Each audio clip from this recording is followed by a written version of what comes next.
ഇവിടെ വിളിച്ചേക്കാം. ഞാൻ എവിടെയൊക്കെ നോക്കി. ഒരു കുരങ്ങച്ചാര് നമ്മളെ വാച്ച് ചെയ്യുന്നുണ്ട്. കുരങ്ങച്ചാരോ? അതെ, ആ കുരങ്ങൻ വാച്ച് ചെയ്യുക മാത്രമല്ല, അപ്പൊ അച്ഛനെ വിളിച്ച് ഉള്ളതും ഇല്ലാത്തതും ഒക്കെ ഫോണിൽ പറയുന്നുണ്ട്. അതിനിപ്പോ എന്താ ചെയ്യാ? ഇവിടെ അടുത്തൊരു ടൂറിസ്റ്റ് ബംഗ്ലാവ് ഉണ്ട്. ഞാൻ ഷൂട്ട് ബുക്ക് ചെയ്ത് കഴിഞ്ഞു. നമുക്ക് രണ്ടുപേർക്കും അങ്ങോട്ട് പോവാം. താനിനി കൂടുതലൊന്നും സംസാരിക്കണ്ട. എനിക്ക് സത്യം ബോധിപ്പിക്കാൻ ഒരവസരം കൂടി തരണം മുതലാളി. മുതലാളി ഇത്രയിടം വരണം. ഞാൻ രണ്ടുപേരെയും കയ്യോടെ പിടിച്ചേൽപ്പിക്കാം. ഞാൻ പറയുന്നത് സത്യമല്ലെങ്കിൽ മുതലാളി വേണമെങ്കിൽ എന്നെ കൊന്നോ. ശരി, ഞാൻ നാളെ വരുന്നുണ്ട്. ഇങ്ങനെ ഹോട്ടലിലും ടൂറിസ്റ്റ് ഹോമിലൊക്കെ താമസിച്ചാൽ കാണുന്നവർക്ക് എന്ത് തോന്നും? തോന്നുന്നത് എന്താണെന്ന് അറിയണമെങ്കിൽ മനസ്സിലാക്കി തരാം. ഉണ്ട്.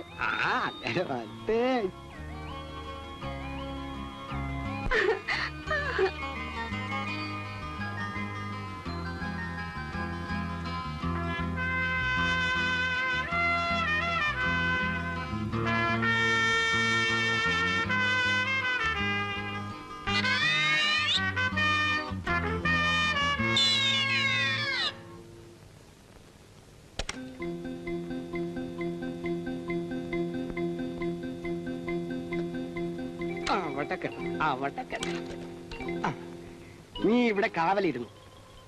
തട്ടിയാൽ തുറക്കരുത്.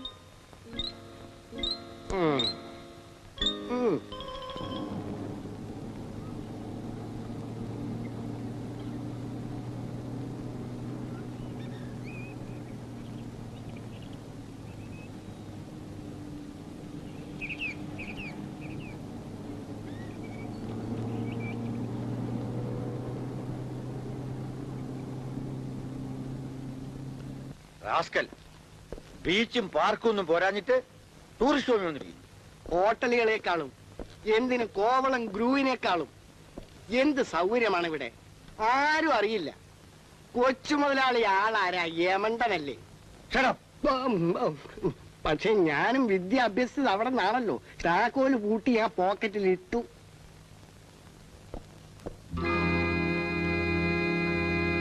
ആരാത്?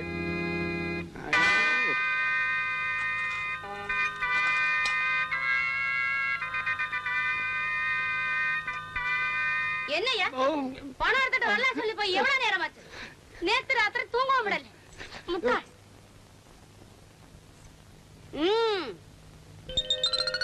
അയ്യോ അയ്യോ, ഞാനൊന്നും അറിഞ്ഞതല്ലേ. എന്താ ഇത്? അയ്യോ, ഇന്നലെ രാത്രി മുഴുവൻ ഇയാളും ആ സ്ത്രീയും ഈ മുറിയിൽ തന്നെ ഉണ്ടായിരുന്നു സാർ. രാമപിള്ളേ, അയ്യോ, ഞാൻ എന്റെ ഭാര്യയുടെ അടുത്ത് പോയിട്ട് പോലും വർഷങ്ങൾ പലതായി. സത്യം. കടക്കറ പുറത്ത്. എന്റെ പൊന്നു മിണ്ടി പോരുത്. എടാ മഹാഭാവി, നിനക്ക് ഞാൻ 10 രൂപ തന്നതല്ലേ എനിക്ക് സാക്ഷി പറയാൻ? കൊച്ചു മുതലാളി എനിക്ക് 100 രൂപ തന്നു. പിന്നെ ഞാൻ ആർക്ക് സാക്ഷി പറയണം? ആർക്ക് സാക്ഷി പറയണം? നിന്റെ തന്തയ്ക്ക് സാക്ഷി പറ. ഈ വയസ്സുകാലത്ത് ഈ നാണക്കേട് കാണിക്കാൻ തനിക്ക് എങ്ങനെ തോന്നി? അതും എന്റെ മാനേജറായിട്ട് ഇവിടെ താമസിച്ചുകൊണ്ട്. എന്റെ പൊന്നു മുതലാളി, താൻ മിണ്ടി പോകരുത്. തന്നെ ഞാൻ ഇങ്ങോട്ട് അയച്ചത് എന്റെ മകൻ എന്തെങ്കിലും തെറ്റ് ചെയ്യുന്നുണ്ടെങ്കിൽ തടയാനും അവരെ എന്നെ അറിയിക്കാനുമാണ്. എന്നിട്ട് ഭാര്യയും മക്കളുമുള്ള താൻ നാക്കി നരയ്ക്കും പോലെ നരച്ചിട്ടും. ആ പയ്യൻ വെറുതെ പറഞ്ഞായിരിക്കും ഡാഡി. പൈസ ചോദിച്ചിട്ട് കൊടുത്തിട്ടുണ്ടാവില്ല. അല്ലെങ്കിൽ ഏതെങ്കിലും ശത്രുക്കൾ രാമപിള്ളെ മനഃപൂർവ്വം ചീത്തയാക്കാൻ വേണ്ടി. ഞാൻ കണ്ണിന് കണ്ടത് വിശ്വസിക്കരുതെന്നാണോ നീ പറയുന്നത്? നിന്നെ ചാടിക്കാൻ ഇയാൾ ഉണ്ടാക്കി കെണിയാണിത്. ഞാനതിന് കൂട്ടുനിന്നു. ഞാൻ അനുഭവിക്കണം. But God is great. ഇല്ലെങ്കിൽ ഞാൻ നിന്നെ എന്തുമാത്രം തെറ്റിദ്ധരിച്ചേനെ. ഡാഡി വരുന്ന വിവരം നേരത്തെ അറിയിച്ചെങ്കിൽ ഈ വല്ല തകരാറും ഉണ്ടാവുമായിരുന്നു. ഈ ദുഷ്ടന്റെ വാക്ക് വിശ്വസിച്ച് ഞാൻ നിന്നെ സംശയിച്ചു. എന്തിന്? മതി. ഇയാളുമായുള്ള എല്ലാ ബന്ധങ്ങളും ഇന്നത്തോടെ അവസാനിച്ചു. രാമൻപിള്ളെ, ആ പയ്യൻ പറഞ്ഞതിൽ വല്ല സത്യമുണ്ടോ? എന്റെ പൊന്നു കുഞ്ഞെ, കഴിഞ്ഞ ജന്മം ചെയ്ത പാപത്തിന്റെ ഫലം ഈ ജന്മം അനുഭവിക്കുന്നു.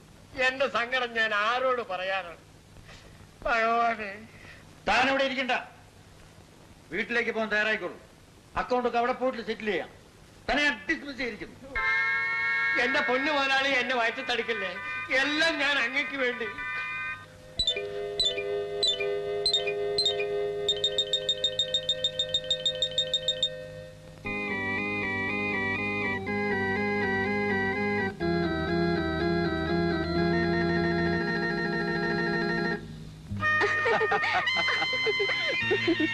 കഴിഞ്ഞ പ്രാവശ്യം രാമൻ പിള്ളയെ ഫൂളാക്കി, ഇപ്രാവശ്യം പാവ അച്ഛൻ സ്വയം ഫൂളായി.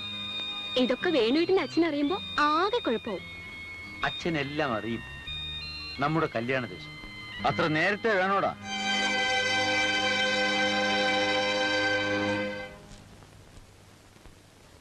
കുറെ പിള്ളേരുടെ തന്തകൂടിയായിട്ട് ഞാൻ അറിഞ്ഞ പോലെ. ആദ്യം രാമൻ പിള്ളയെ മണ്ടനാക്കി, പിന്നെ എന്നെ മണ്ടനാക്കി. ഇപ്പോഴാ നിന്റെ ഇടപാടൊന്നും ഞാൻ അറിയില്ലെന്ന് വിചാരിച്ചു അല്ലേ? നീ അത്ര പെട്ടെന്ന് എസ്റ്റേറ്റിലേക്ക് വരാമെന്ന് സമ്മതിച്ചപ്പോഴേ ഞാൻ കണക്കാക്കി എന്തോ പന്തിയിട്ടുണ്ടെന്ന്. നിന്നെ ആരാടി പെണ്ണെ ഇങ്ങനെ കയറൂരി വിട്ടിരിക്കുന്നേ? ഇനി ഒരു നിമിഷം ഇവിടെ നിൽക്കരുത്. പോകാൻ തയ്യാറായിക്കോ, പോകാൻ.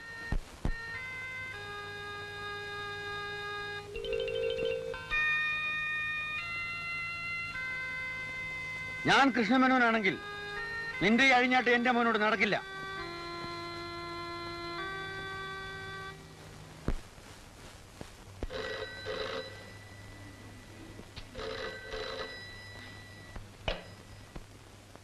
ഹലോ.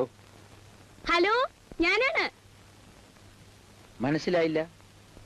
കൊള്ളാം, ഇത്ര പെട്ടെന്ന് മറന്നോ? ഞാനല്ലാതെ പലരും ഇങ്ങനെ ഫോൺ ചെയ്യുന്നുണ്ടാവല്ലേ? Hello Sudha, how are you? ഞാൻ വീട്ടിലില്ലാത്ത കള്ളമൊക്കെ പറഞ്ഞ് ഓടിപ്പിടിച്ച് ഹോസ്റ്റലിൽ വന്നു. എന്നിട്ട് എപ്പോ വന്നെന്ന് പോലും ചോദിക്കാൻ തോന്നിയില്ല. ആ അതെ അതെ. സുധേ, നീ എപ്പോ വന്നു? ഞാൻ ഇന്ന് രാവിലെ എത്തിയതേ ഉള്ളൂ. എന്താ കിഴവന്മാരെ പോലെ സംസാരിക്കുന്നേ? പിന്നെ മൂപ്പിൽസ് എങ്ങനെ ഇരിക്കുന്നു? ഈ കിഴവന്മാർക്ക് പ്രേമൊന്നും പറഞ്ഞാൽ മനസ്സിലാവില്ല. മനുഷ്യനെ സന്തോഷമായിട്ട് കഴിയാനും സമ്മതിക്കില്ല. അതെ അതെ, ശരിയാണ്. പിന്നെ മൂപ്പിൽസിനോട് കാശിക്ക് രാമേശ്വരത്ത് പോകാൻ പറഞ്ഞിട്ട് ഉടൻ പാർക്കിലേക്ക് വരണം. ഹോസ്റ്റലിനടുത്തുള്ള പാർക്ക്, മനസ്സിലായോ? ഞാനിവിടെ കാത്തു നിൽക്കും. വരണമെന്ന് പറഞ്ഞാൽ വരണം. എന്താ പറഞ്ഞൊന്നും കേട്ടില്ലേ? എന്തോ വരുമോന്ന്?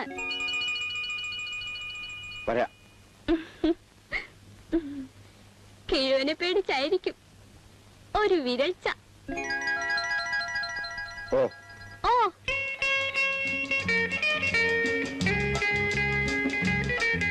ഹേയ്, മൂപ്പിൽസ് എവിടെയെങ്കിലും കാണുമോന്ന് ഭയന്നായിരിക്കും നിരണ്ട് നിൽക്കുന്നത്. വിശ്വസിക്കാനൊക്കില്ല, നാട് നിറച്ച് ചാരന്മാരാണ്. മൂപ്പിൽസ് ഒരു ഭയങ്കര ന്യൂസൻസ് തന്നെ. എന്നാൽ വല്ല വാദവും പിടിച്ചു കിടക്കുമോ? അതും ഇല്ല. വാദം പിടിച്ചു കിടക്കാൻ പോകുന്ന നിന്റെ തന്തയാണ്. അയ്യോ, അങ്ങോ അമ്മാവ, ഞാൻ ആരാടി നിന്റെ അമ്മാവൻ? നീ ആര്, ഞാനാര്? അങ്ങ് വേണുവേട്ടന്റെ അച്ഛൻ. ഞാൻ വേണുവേട്ടന്റെ ആരുമല്ല. മര്യാദയ്ക്ക് സംസാരിക്കണം. നിന്റെ ഈ നോട്ടവും വാചകവും കൊണ്ട് അവനെ മണ്ടനാക്കാൻ കഴിയുന്ന വരും. പക്ഷെ എന്നെ അതൊക്കെ പോട്ടെ. എത്ര നാളായി തുടങ്ങിയിട്ട്? 3 വർഷം. 3 വർഷവും? അതെ, അങ്ങയുടെ അനുഗ്രഹത്തോടെ. അനുഗ്രഹത്തോടെ ഞങ്ങൾക്ക് ഒരുമിച്ച് ജീവിക്കാൻ കഴിഞ്ഞെങ്കിൽ. അപ്പോ കല്യാണം കഴിക്കാമെന്ന് തീരുമാനിച്ചു എന്റെ മകനെ? ഞങ്ങൾ സ്നേഹിച്ചു പോയി. നീ എന്ത് കണ്ടവനെ സ്നേഹിച്ചു? പണത്തെയോ? അങ്ങേക്കാളും വലിയ പണക്കാരുടെ മക്കൾ എന്റെ പുറകെ നടന്നിട്ടുണ്ട്.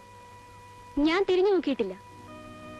ഞാൻ സ്നേഹിച്ചത് അങ്ങയുടെ പണത്തെയല്ല, വേണുവേട്ടന്റെ ഹൃദയത്തെയാണ്. ഹൃദയമുണ്ടായിരുന്നെങ്കിൽ അവൻ എന്നെ വഞ്ചിക്കില്ലായിരുന്നു. നിന്നെ അവൻ സ്നേഹമൊക്കെ അഭിനയിക്കും. വേണ്ടെന്ന് തോന്നിയാൽ നിന്നെ വിട്ടെറിഞ്ഞ് മറ്റൊരുത്തിയുടെ പുറകെ പോവുകയും ചെയ്യും. വേണുവേട്ടൻ എന്നെ വഞ്ചിക്കില്ല.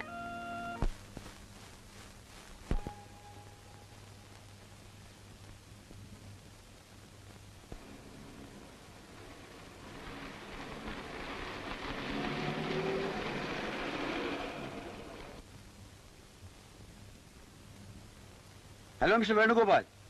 Yes daddy. സാറ് പീരിമേഡ് അഫയറിന് ഇങ്ങോട്ട് കൂട്ടിക്കൊണ്ടു പോന്നോ? ഏത് അഫയർ ഡാഡി?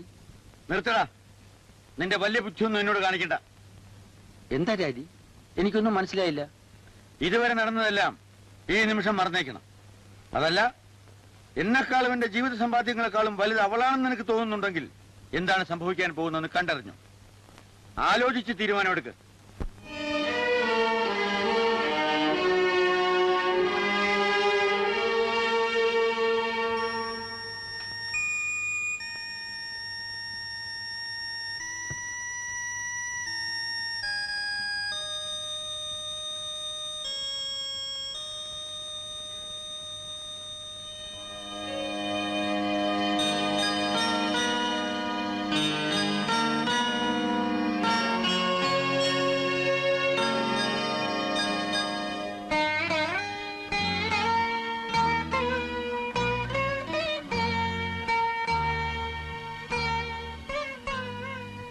ചേട്ടാ, എന്താ ചേട്ടാ ഇങ്ങനെ നോക്കുന്നത്?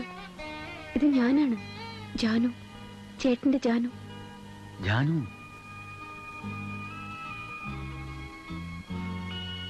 ചേട്ടാ, വേണുവിനെയും അവൻ സ്നേഹിക്കുന്ന പെണ്ണിനെയും ഇത്ര ദയവില്ലാതെ അകറ്റാൻ ശ്രമിക്കുന്ന ചേട്ടൻ എന്തുകൊണ്ട് നമ്മുടെ കഥ മറന്നുപോയി? ഇല്ല ജാൻ, നീ എന്നെ തെറ്റിദ്ധരിച്ചിരിക്കുകയാണ്. അവർ തമ്മിലുള്ള ബന്ധത്തിന്റെ ആഴം എത്രയുണ്ടെന്നറിയാൻ ഒരു ചെറിയ പരീക്ഷ. ജീവിതകാലം മുഴുവൻ എന്റെ ഐശ്വര്യദേവതയായിരുന്നു നീ. നീയുമൊത്ത് കഴിഞ്ഞ ആ ദിവസങ്ങൾ അത് മറക്കാൻ കഴിയുമെന്ന് നീ വിശ്വസിക്കുന്നു?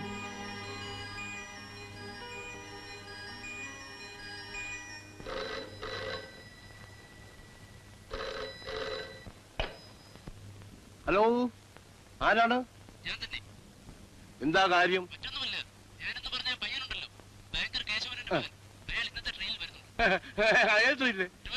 ട്രെയിനിലോ? ആളിൽ എങ്ങനെ തിരിച്ചറിയും? വേണ്ട വേണ്ട, അതിന്റെ ആവശ്യമൊന്നുമില്ല. ഞാൻ ഇട്ടിരിക്കുന്നു അത് തന്നെ. Compartment number 6073 6073. എഴുതേണ്ട ആവശ്യമൊന്നുമില്ല. എന്റെ ഫോൺ നമ്പറും അത് തന്നെ. Okay okay okay okay. Sukumari, Sukumari, എന്താ വിളിച്ചത്? നിനക്ക് ബാങ്കർ കേശവനുവിന്റെ മകനെ അറിയാമല്ലോ? പിന്നെ അറിയില്ലേ, രാമൻകുട്ടി. അയ്യോ, ഇവളുടെ ഒരു പറവി. ആരാണ് ബുദ്ധിയാണടി നിനക്ക്? എടി, നമ്മുടെ മകക്കൊരു പയ്യനെ കണ്ടുവച്ചിട്ടില്ലേ? ബാങ്കർ കേശവനുവിന്റെ മകൻ കൃഷ്ണമേനോൻ. അയാൾ ഇന്നിവിടെ വരുന്നുണ്ട്. ആ, എന്താ പയ്യന് ജോലി? അയ്യോ, ഇത് നിന്നോട് 1000 പ്രാവശ്യം ഞാൻ പറഞ്ഞ കാര്യമാണ്. അവന് അവന്റെ അച്ഛന്റെ ആശ്രിതനായിട്ട് കഴിയാനോ അങ്ങേരുടെ സ്വത്ത് കൊണ്ട് ജീവിക്കാനോ ഇഷ്ടമല്ല. സ്വന്തം പരിശ്രമം കൊണ്ടേ ജീവിക്കൂ എന്ന് പറഞ്ഞ് ഇറങ്ങി തിരിച്ചിരിക്കുകയാണ്. കഷ്ടം.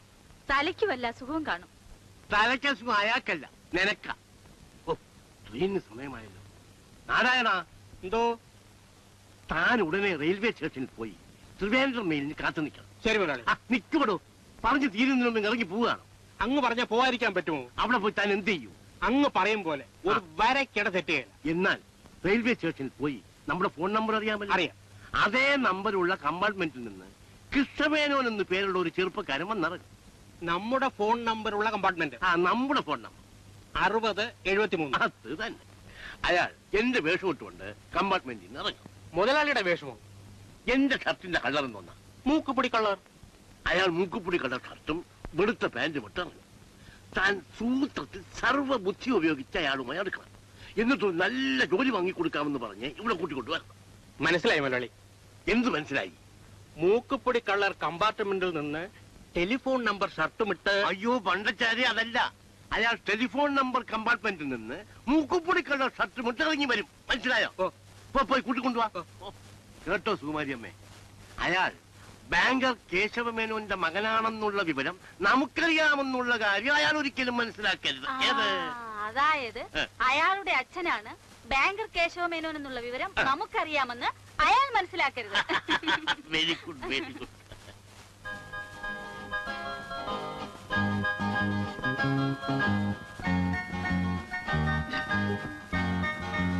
അവര് വന്നു. വന്നോ? വേഗം ആവട്ടെ. വന്നോ? പിന്നെ പയ്യൻ എന്നോട് ജോലി ചോദിക്കും. ഞാനില്ല, ജോലിയൊന്നുമില്ല എന്ന് പറയും. നീ അവനെ സപ്പോർട്ട് ചെയ്യുന്നത് പോലെ അയ്യോ കഷ്ടം, കൊടുക്കണം പ്ലീസ് എന്ന് പറയണം. ഏത് ഒന്ന് പറഞ്ഞേ? അയ്യോ കഷ്ടം, കൊടുക്കണം പ്ലീസ്. ജാനകി, മോളെ ജാനകി, എന്താച്ചാ? മോളെ ആ പയ്യൻ വന്നിട്ടുണ്ട്. ഞാൻ കാപ്പി കൊണ്ടുവരാൻ പറഞ്ഞു. നീ കാപ്പി കൊണ്ടുവരണം, ചിരി വരണം, മറക്കരുത്. ഏത് ചിരി? ചിരി.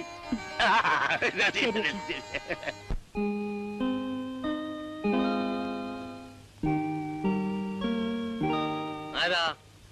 എന്താ? നമസ്കാരം. അയ്യോ കഷ്ടം, കൊടുക്കണം പ്ലീസ്. ആരെങ്കിലും നമസ്കാരം പറഞ്ഞാൽ തിരിച്ചു പറഞ്ഞില്ലെങ്കിൽ അവൾക്ക് വിഷമമാണ്. അതാണ് കൊടുക്കണം പ്ലീസ് എന്ന് പറഞ്ഞത്. ഏത്? ഞാൻ എന്റെ ചേട്ടന്റെ മകനെ പറ്റി പറഞ്ഞിരുന്നില്ലേ? ഓ, ജോലിക്കാര്യം. അയ്യോ കഷ്ടം, കൊടുക്കണം പ്ലീസ്. ഏതുവരെ പഠിച്ചു? എഞ്ചിനീയറിംഗ് ഡിഗ്രി എടുത്തിട്ടുണ്ട്. എഞ്ചിനീയറിംഗ് ഡിഗ്രി എടുത്താൽ എന്ത് ജോലി ചെയ്യാൻ പറ്റും? എഞ്ചിനീയറിംഗ് തന്നെ. അതെനിക്കറിയാം. ഈ രാജ്യത്ത് തൊഴിലില്ലാത്ത എത്ര എഞ്ചിനീയറിംഗ് ഡിഗ്രിക്കാരുണ്ടെന്ന് നിങ്ങൾക്കറിയാമോ? അങ്ങ് എനിക്കൊരു ജോലി തന്നാൽ വലിയ ഉപകാരമായിരിക്കും. ഓഹോ, അങ്ങ് വിചാരിച്ചാൽ സാധ്യമല്ല. അയ്യോ കഷ്ടം, കൊടുക്കണം പ്ലീസ്. സാധ്യമല്ലെന്ന് പറഞ്ഞില്ലേ? അങ്ങ് മനസ്സ് വെച്ചാൽ അയാൾ നിവൃത്തിയില്ല. അയ്യോ കഷ്ടം, കൊടുക്കണം പ്ലീസ്. ആ ശരി, എന്റെ ഭാര്യ നിർബന്ധിച്ച് പറഞ്ഞതുകൊണ്ട് അതിനെപ്പറ്റി ആലോചിക്കാം. വലിയ ഉപകാരം. നാരായണ, എന്തോ? നാളെ രാവിലെ ഇയാൾ ഓഫീസിലേക്ക് കൊണ്ടുവരും. ശരി മുതലാളി.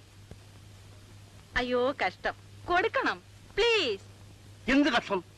ഞാൻ സമ്മതിച്ചു കഴിഞ്ഞല്ലേ? ഇവളുടെ സ്വഭാവം ഇങ്ങനെയാണ്. ആരെന്തു ചോദിച്ചാൽ അപ്പ കൊടുക്കണം. ഞാൻ എത്രയോ പറഞ്ഞിട്ടുള്ളതാണ്, ഇത്രയും ദൈവം പാടില്ല. ജാനകി, മോളോട് കാപ്പി കൊണ്ടുവരാൻ പറയൂ. അവൾ എന്തിനു കൊണ്ടുവരുന്നത്? ഞാൻ കൊണ്ടുവരാം. നിങ്ങൾക്ക് സുഖമില്ല സുകുമാരി അമ്മയെ, നിങ്ങൾ ഇവിടെ ഇരിക്കൂ. നിങ്ങൾ ഇരിക്കണം. നാരായണ, താൻ പോയിക്കൊള്ളൂ. ശരി മുതലാളി. ഇരിക്കണം.